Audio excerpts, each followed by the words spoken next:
The life of a people runs like a river, passing through turbulent rapids into broad, smooth reaches. The Bidayuh people of Borneo are now moving on calm waters, stemming from their belief that all persons and all forces of nature can live in universal harmony if the proper codes of conduct between them are observed. Alien influences are beginning to disturb the calm, but they're still only ripples on their river of time. The Bidayuh believe that everything in the world, human, animal, vegetable, mineral, the forces of nature, such as the wind, the rain, and the river, and invisible influences like sickness and good luck, have a soul, or characteristic force, which makes them what they are. The soul exists in each single object of a kind, and as one soul, infusing them all. As with a mother losing a child, the loss of any individual soul of the species hurts the parent soul. But the parent soul is greater than any of her children, and she can nourish them all with her vitality.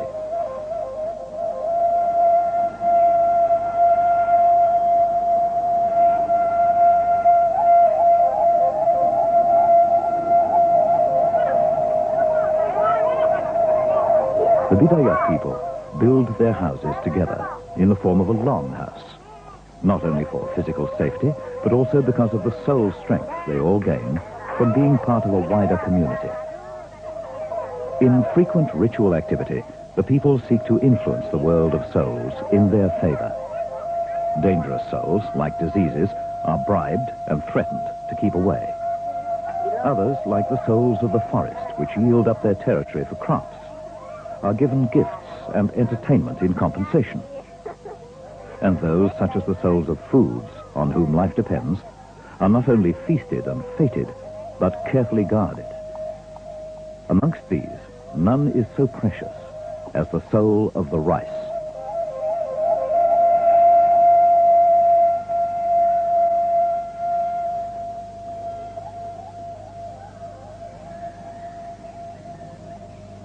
Since the time when a beautiful maiden, really the rice soul, created it for them, the Bidayuh have depended on rice, which they grow in fields cleared from the forest by axe, knife, and fire.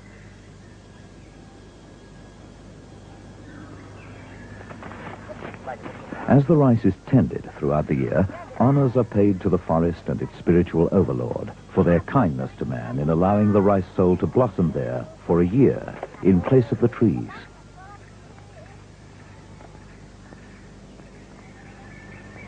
For the rice to flourish, bringing forth plentiful and nourishing grain, the time and place of planting must be propitious.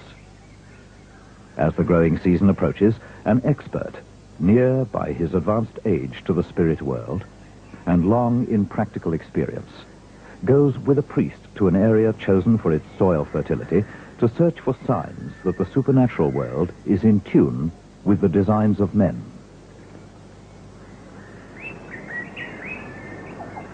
The call of the Tapu bird, first on the left and then on the right, signifies that time and place are right for the bed of the rice soul to be prepared.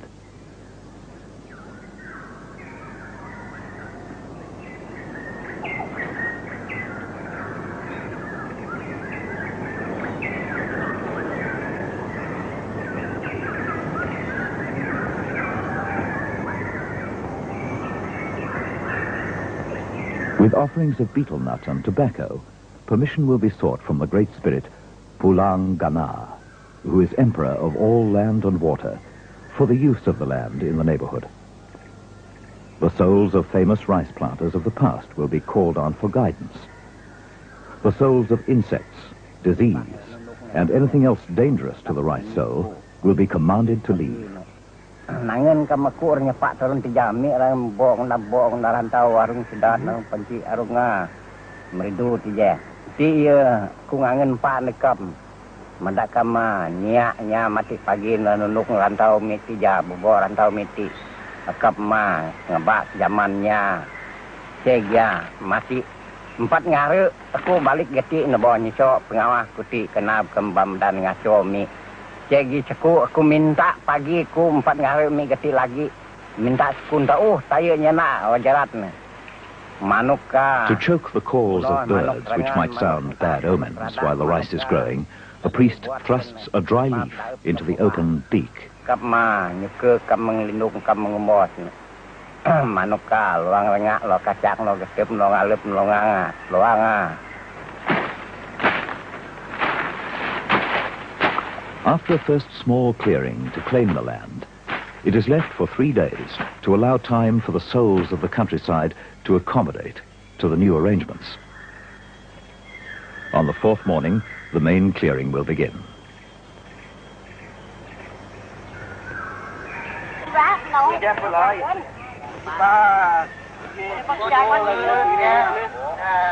Nasser, the head of the household owning the field, has brought many people to help in the heavy work of clearing, promising to repay them all with a day's work on each of their fields.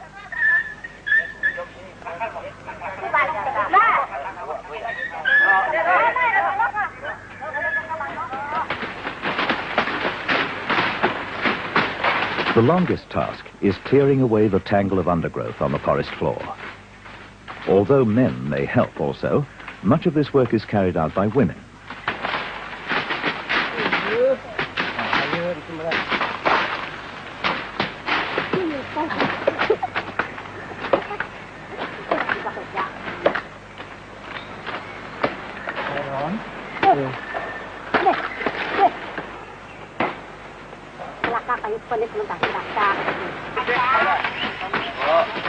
The women are skilled at removing the dense grass which may cover old clearings.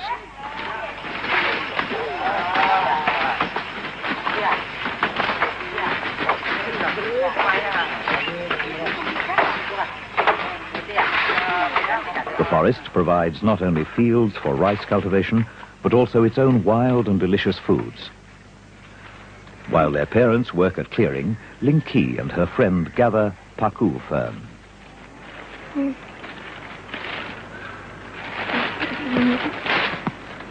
Maria collects sakas, another edible fern.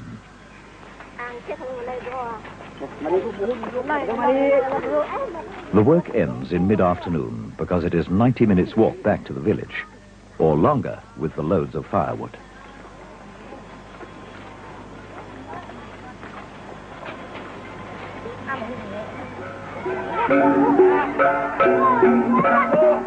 Back in the village, when the undergrowth on all the new fields has been cleared, a great party is held for all the souls who have given ground for the rice soul or who have power to help or harm it.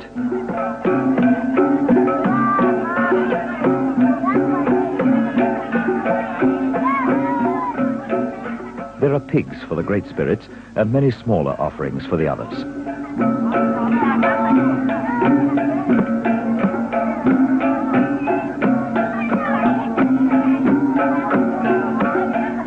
Called by the gods, they approach along ceremonial bridges.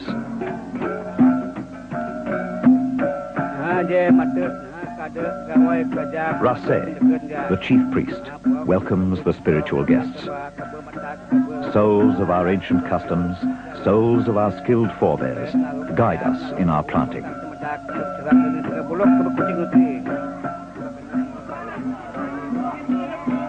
Early in the morning, a man from each household has gone to its clearing to bring back a plant, to receive the thanks of the people on behalf of all the plants which are yielding up their territory to the rice soul.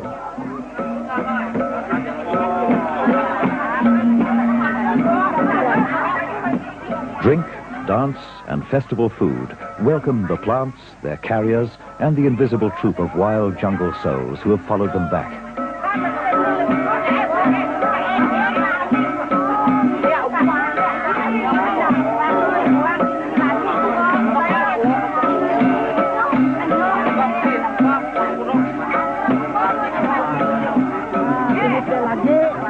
Rase questions the men. Were the animal sounds propitious? Did the birds fly in the right directions?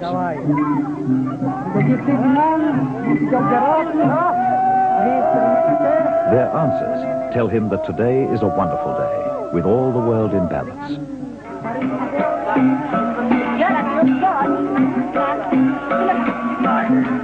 In return for the great party, The bad souls should forego evil against the souls of men and rice, and the good souls should redouble their efforts on their behalf. As conditions of the festival are fair and equal, contests may be staged to defeat the power of evil influences. A tribe of female spirits who cause sickness in male genitals are invited to feast at a bamboo basket and are then challenged to a cock-catching contest.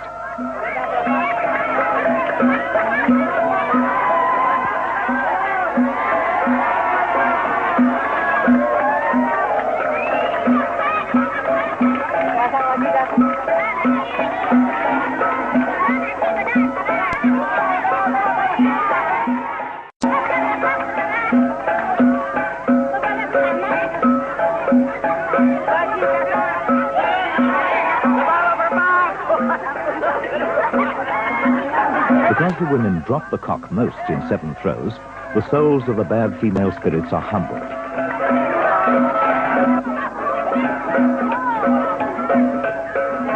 The basket is cut off and tipped over, destroying the female souls and freeing the men's souls they have trapped.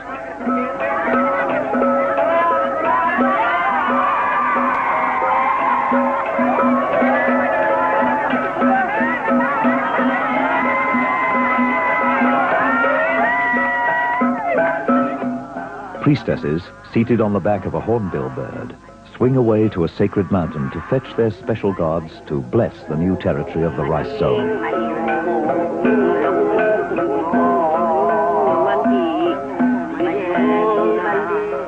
Before them are the gifts awaiting the gods.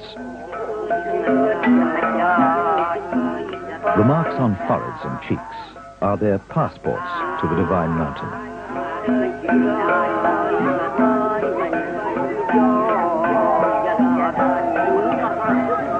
At a great festival, the highest offerings should be human heads.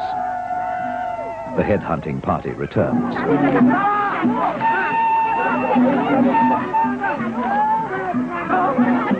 When human heads cannot be taken, the fruit of the impidang tree is brought instead.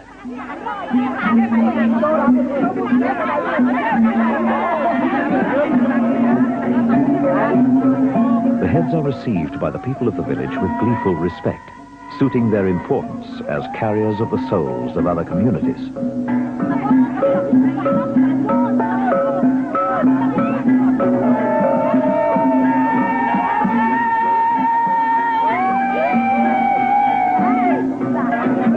Excitement surges as everyone seeks to enhance his or her soul strength, with the soul strength of outsiders captured with their heads.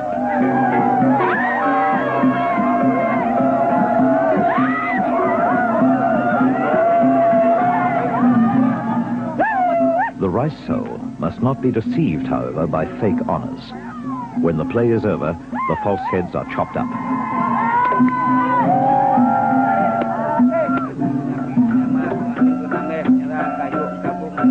In the late afternoon, Rasse draws the festival to a close.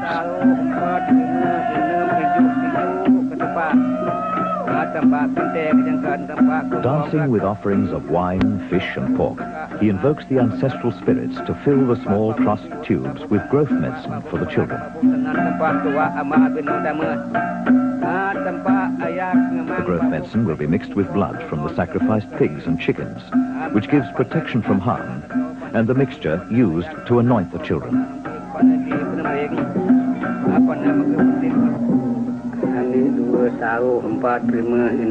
O guardian spirit of children and souls of our forebears, let us dribble the holy necklace water, silver water, gold water, on the crowns of our children, to make them grow up healthy, vigorous, vital and strong, and very fertile at bringing forth daughters and sons.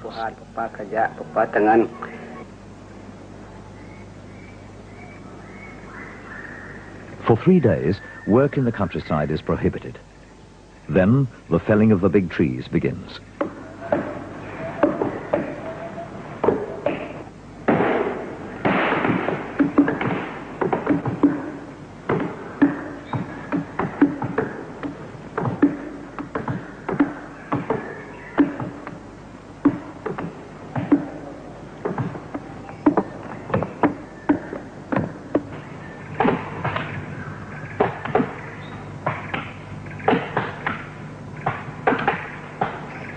The smaller trees are partly cut, so they will be carried down with the big trees.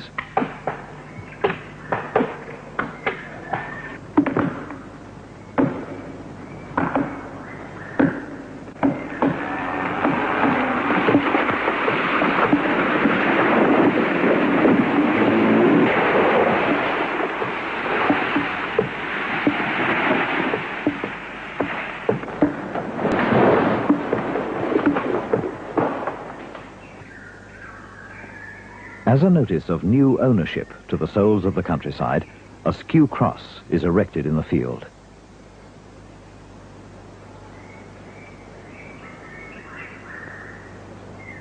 There is no more to be done in the fields until the cut growth has dried, so more time can be spent at home in the village.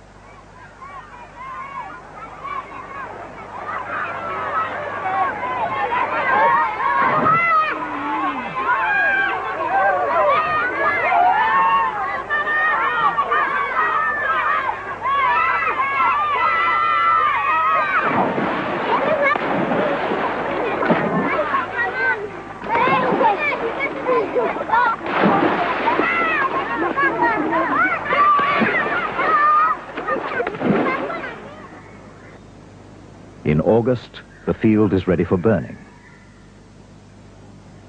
A warning is issued by Nassau. Beware of the fire, any wild souls still around. Gather up any washing you have hung out to dry. Take these gifts and go.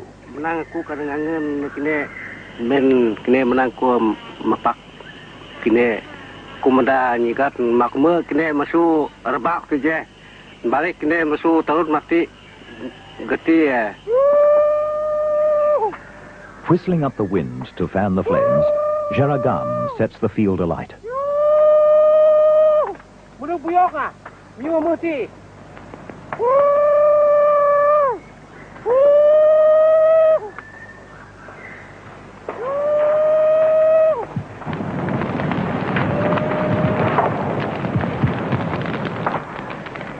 The trees were too big to allow the fire to clear the field properly. A work party gains some more planting space, but the field will not give its best yield until the next time it is used, 7 years hence.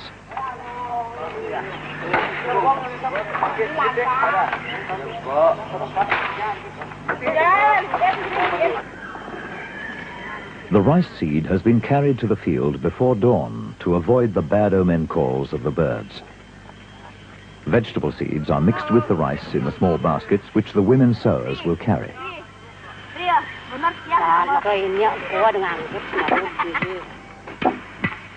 The men prepare their dibble sticks. The mixture of seeds is stirred to give a scattering of vegetables among the rice. The men stomp the holes and the women drop in the seeds. Thus, male and female human forces unite to create a new birth for the rice soul. This day is a birthday of the rice soul, so all the seeds should be planted in a festive atmosphere if the plants are to flourish, fertilized by the strength of human regard.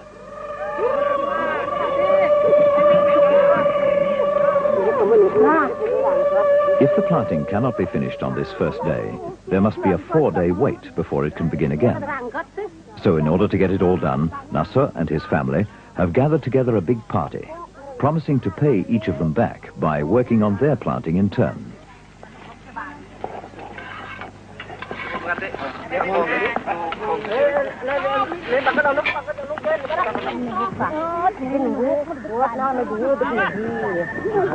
When all the seed is in the ground, a tall splayed bamboo is erected to inspire the rice soul to produce great sprays drooping with grain. Now is the season for little girls to play knucklebones. The children tossing the stones encourages the child rice soul to produce many grain-bearing stalks.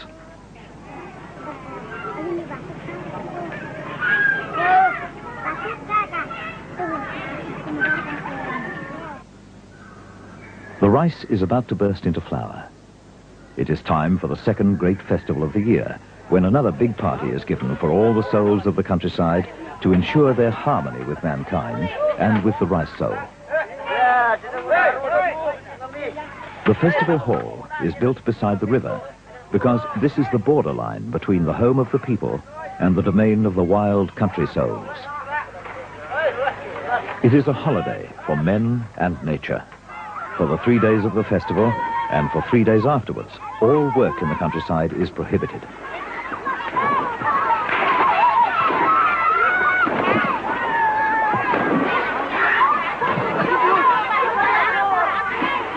Bamboo sticks are prepared for filling with glutinous rice, which will be roasted as a festival delicacy.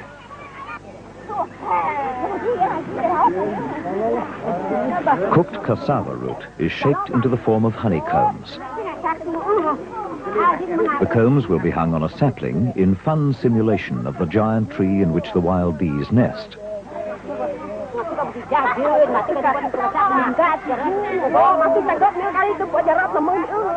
2 boats are built to float away the souls of diseases and misfortunes at the end of the festival. They will be told that Abang Ali, a clever Malay pilot, knows all the currents and shoals of the river, and so will carry them safely with their cargo of delicacies back to their families. But in fact, the boats are made to sink.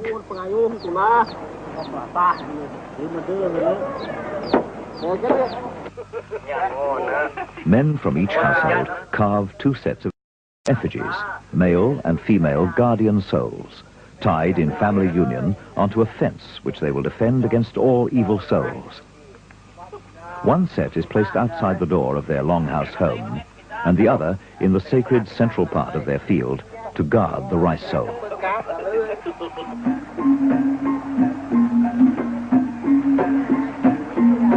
Early in the morning, everyone sets out to honor the rice souls in the fields. In each field, a party will be held for the rice, with wine and food and dance to cheer it and medicine to protect it.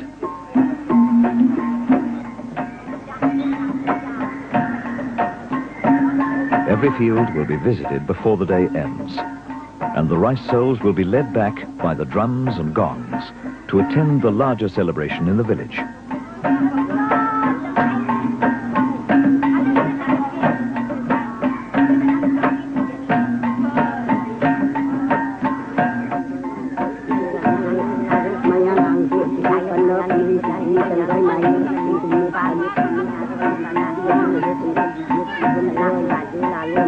A taper is waved by Grandmother Luck as a beacon for the rice souls to come together in the center of the field to receive the homage of the people and join in the feasting and dancing.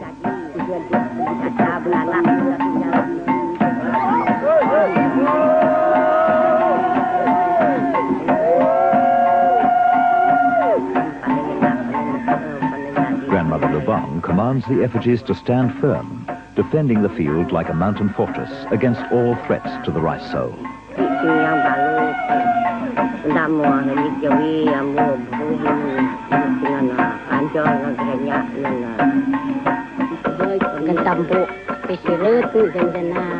Grandmother Janten applies a cooling medicine of turmeric to the roots of the plants.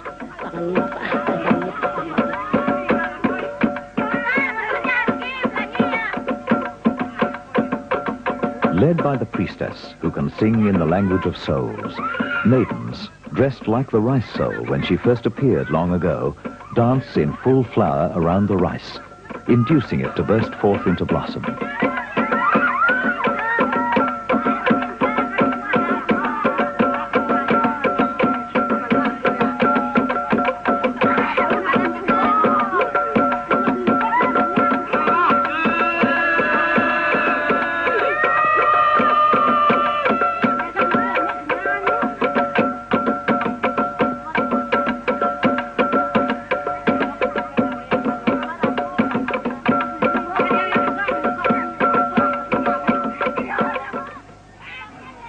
Towards evening, the parties return, bringing back with them rice souls from all the fields and all the other souls of the countryside to be their guests at the festival.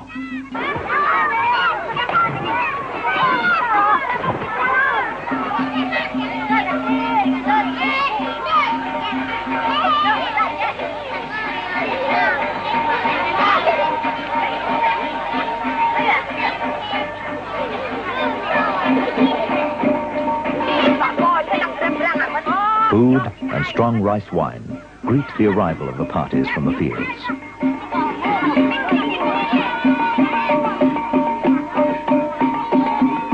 The souls of grubs and insects which attack the rice are inveigled on board the boats to partake of the food there and are regaled with dancing.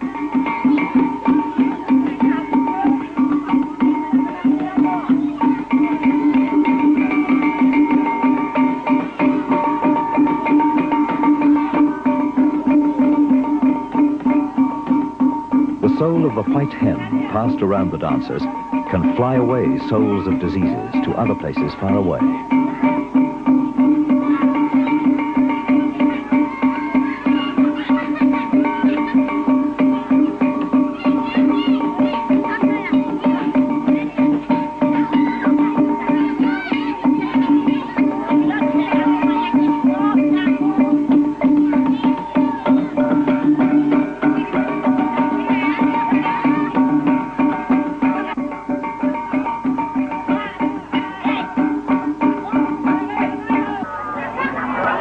In the festival hall, the celebration goes on all through the night.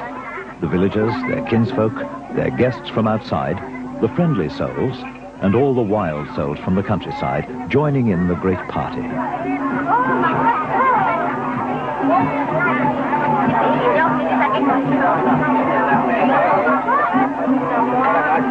Continually, Rasse calls on the souls for their goodwill. Souls of our customs, souls of our forebears, gather round the many offerings, bringing cold weather medicine for the rice.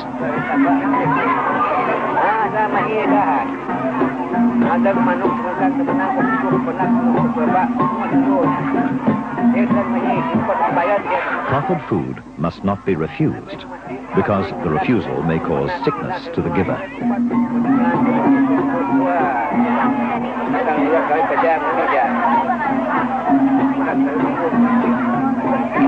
Although prosperity for the rice soul is the main purpose of the party, it is also used to increase other fruits of nature.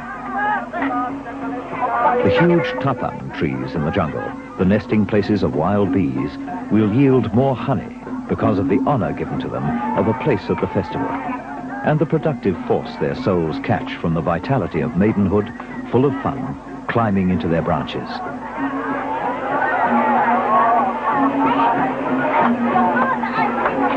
Kinoi and her friends hit the branches with their sticks to scare away the bees, so they can collect the combs of sweetened cassava and the honey of orange cordial.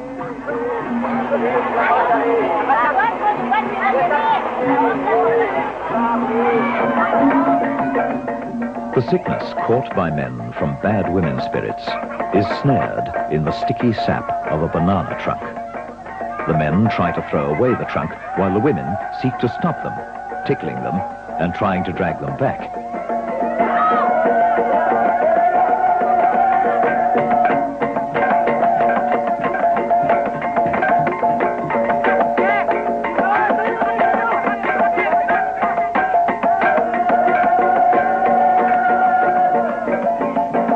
After 7 sways back and forth, the men toss the trunk into the river.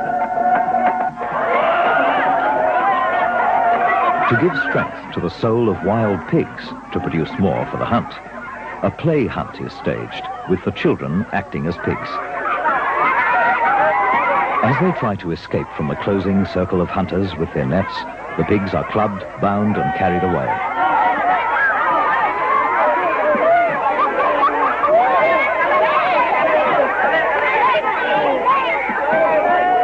Glee greets the captors, for no product of the hunt is more valued than the wild pig.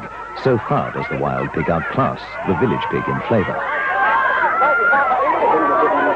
In the hall, the prizes are triumphantly displayed.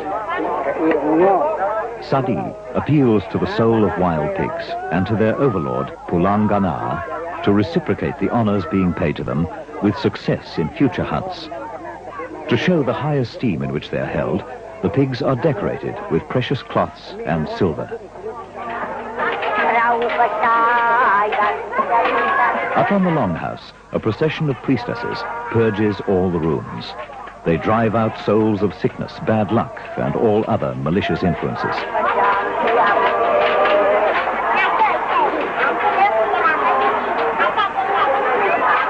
From each doorway, they collect provisions for the bad soul's journey downstream.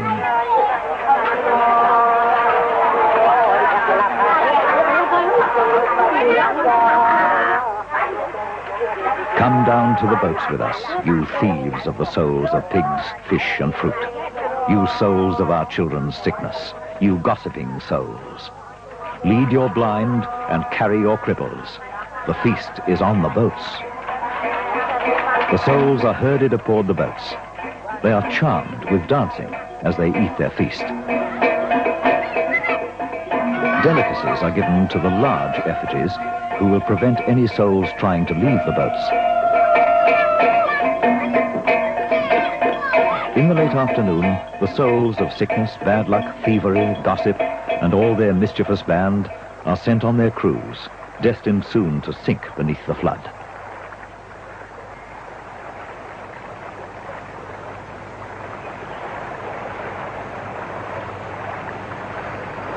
A vine barrier is stretched across the landing stage.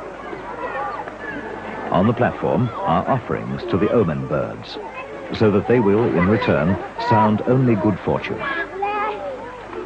For a span of 4 nights, the village is closed to all visitors.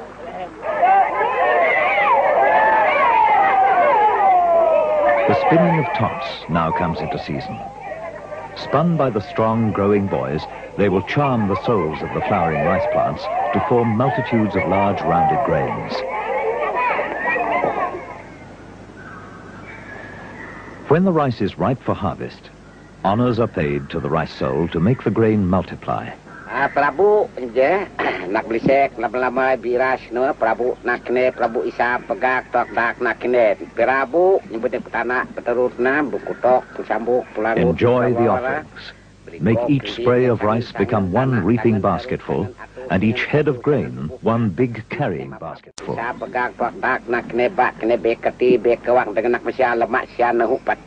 4 days later, the main harvest begins.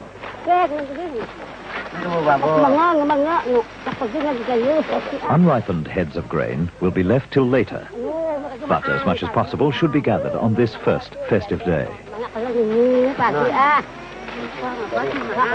To use a knife might affright the soul, causing the rice to lose nourishment as food, and the seed to be infertile next year. So all the rice is plucked by hand.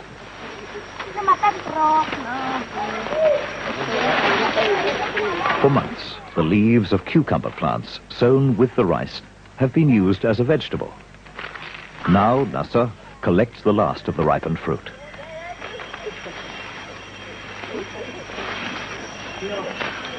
Sering sajuk chen chulog deh na.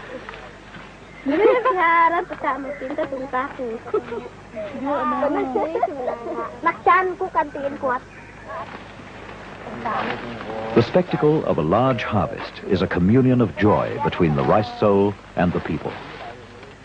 On this main harvesting day, the normal carrying baskets are enlarged with mats to take 2 or 3 times their usual load.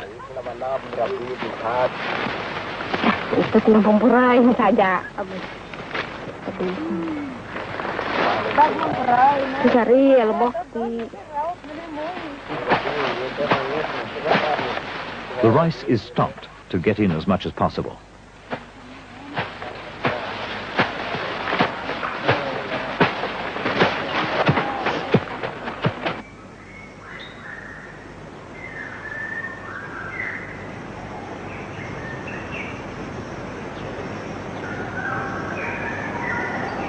It is 4 miles back to the village.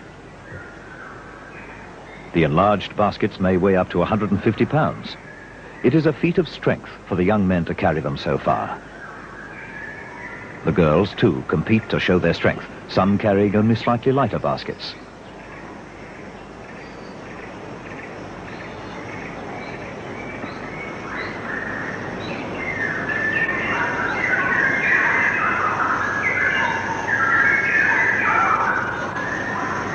Coming off the bridge near the village, Gintan slips. The spilling of the rice risks loss of its soul or weakening it. All that can be found should be picked up, and at the New Year festival, offerings should be made to call back the souls of grains lost.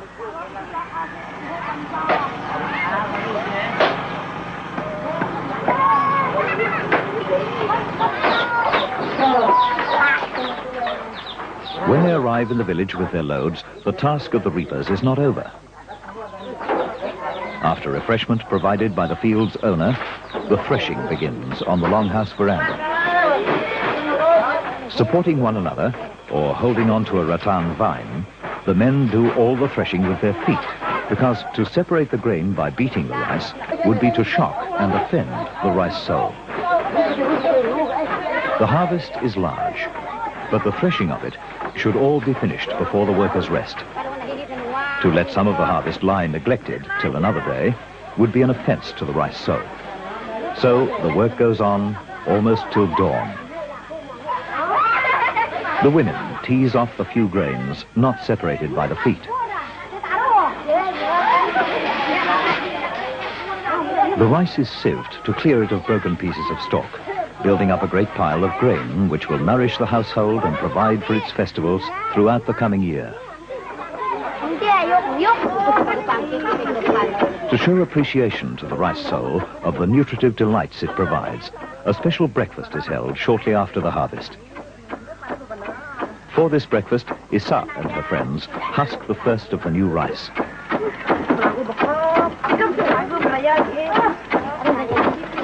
Before the breakfast, the first of the cooked rice is given to Pelangana, the lord of the land, who lives as a dragon beneath the river.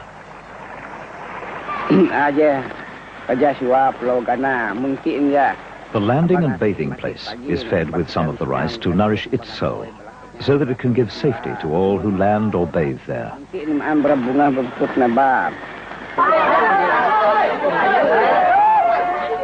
wine is very strong. No one may refuse it, nor the rice for whose soul the celebration is, nor the whole salt fish, which on ceremonial occasions must go with the rice. A handsome prince pursued the rice soul when she first came as a beautiful maiden to the Bidayuh. When she changed into rice form to escape him, he jumped into a water jar and changed into a fish.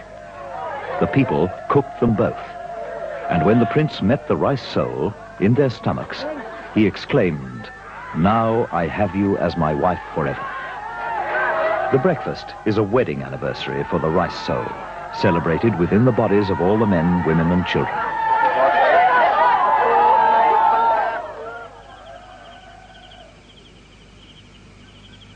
Before being taken to its main home, the new rice is dried in a small store near the family house. On this bright morning, Dada opens it to the sun.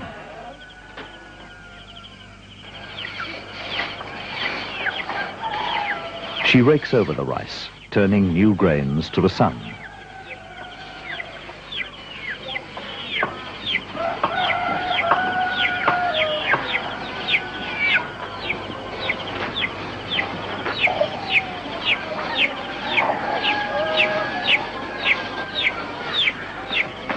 When it is time to move the rice, it is poured from the store to winnow away any loose husks.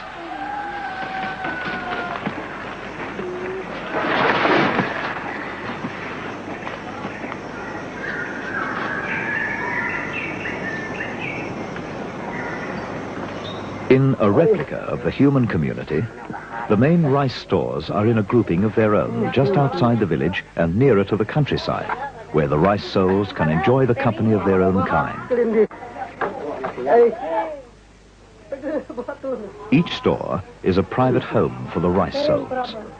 Once the rice has been installed, the store should be entered respectfully only by the household head, or one person appointed by him.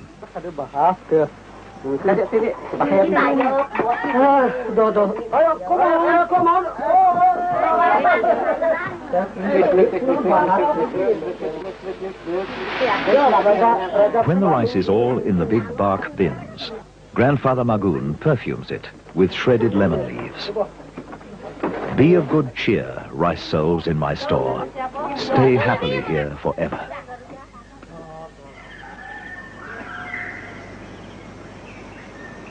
At birth, Each person has made for him a decorated box as a resting place for his soul, which is hung above the family bed. The box is a miniature of that in which the boy hero Siba Ok, who visited the stars to learn correct customs from the Pleiades constellation, was let down from the sky. The box is decorated with articles which, according to its sex, the child will use throughout its life. For the New Year festival, the soul boxes are taken down to receive back into their safety the souls of the family from the distant fields where they have farmed throughout the year, but which are now being given back to the jungle.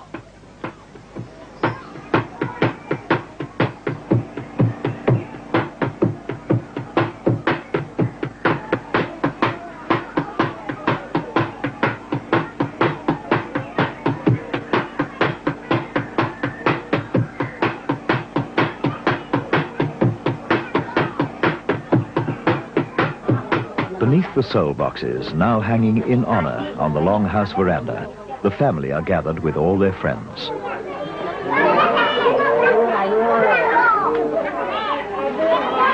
With a taper to light their way, Grandmother Gintoy calls on all good souls lost or dallying in the countryside to come home. The rice souls to the rice store, and those of the family to their boxes.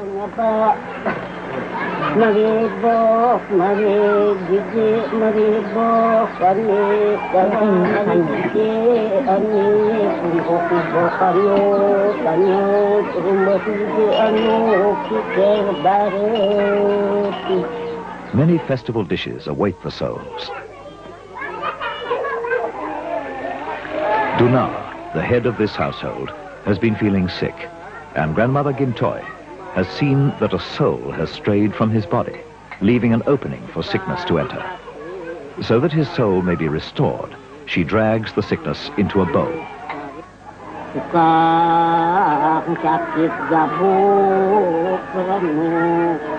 My hands are suffused with magnetic gold given to me by the goddess on the mystical mountain.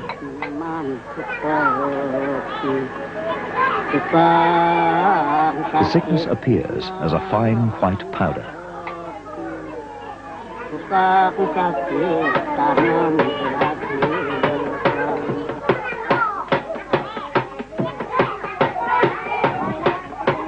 Grandmother Lubong dances with the rice soul contained in the dish of rice and with a representative of its vegetable companions, and presents them with the offerings laid out before her.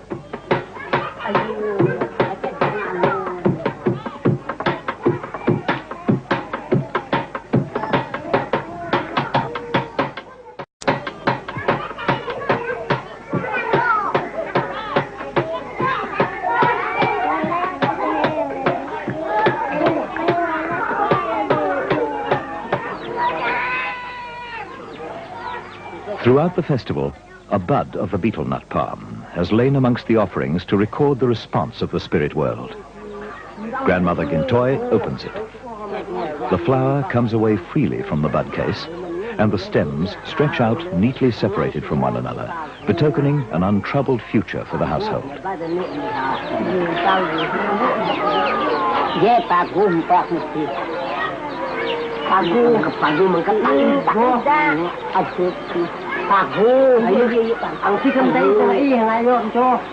As a notice to harmful spirits who may come by of the renewed strength of the household, she hangs the flower at the front of the house, warning them not to be so foolish as to try to intrude.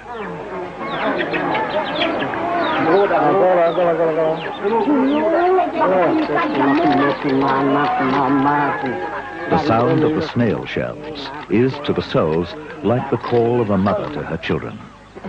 Grandmother Gintoy makes her last call. Return to your beds and blankets. Return to your nests.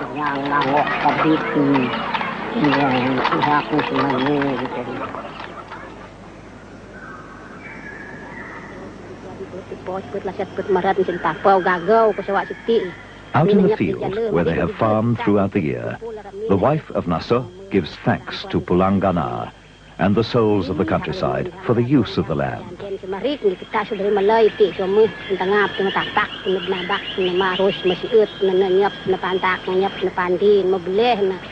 She pulls up the spiritual guardians, ending their claim.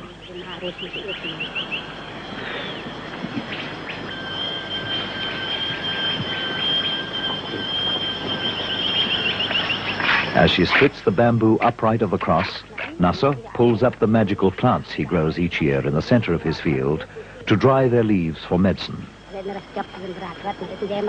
the first toss, the pieces land facing in the same direction, pointing to good fortune in the planting next year.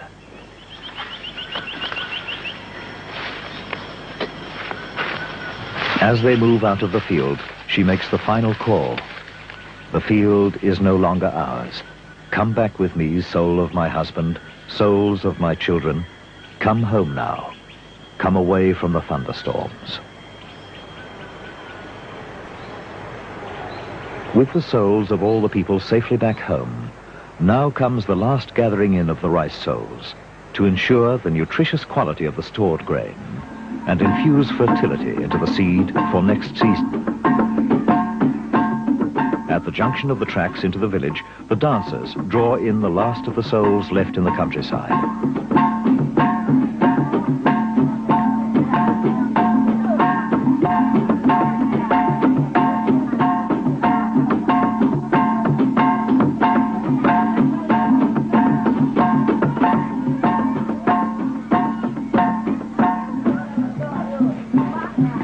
All are called to the procession. Mother of the weak grain, mother of the grain lost when spilled, collect all your children. Come back in a swarm, humming like bees. The snail shells sound their unique appeal.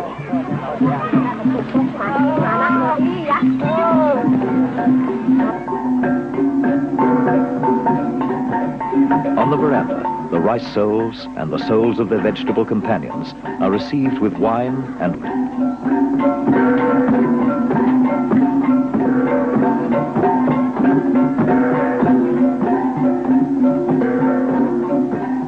The souls nest in baskets of seed for the next season's planting. The great reunion party of souls of rice and people can now begin.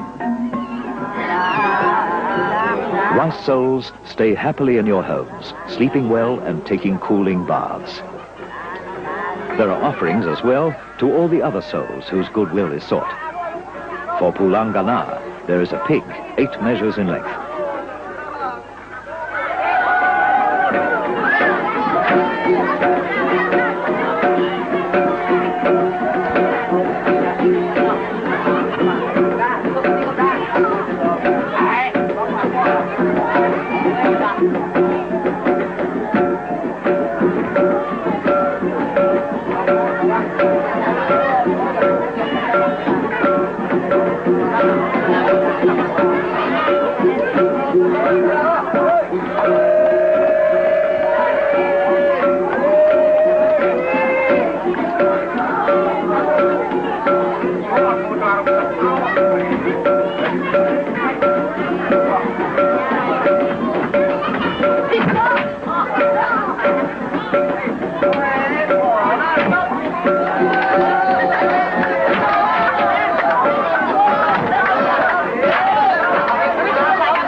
From the wild domains of nature, the souls of all the people and their greatest friend, the rice soul, have now safely returned to rest securely in their homes. All the universe is now in balance, everything joyfully in its rightful place.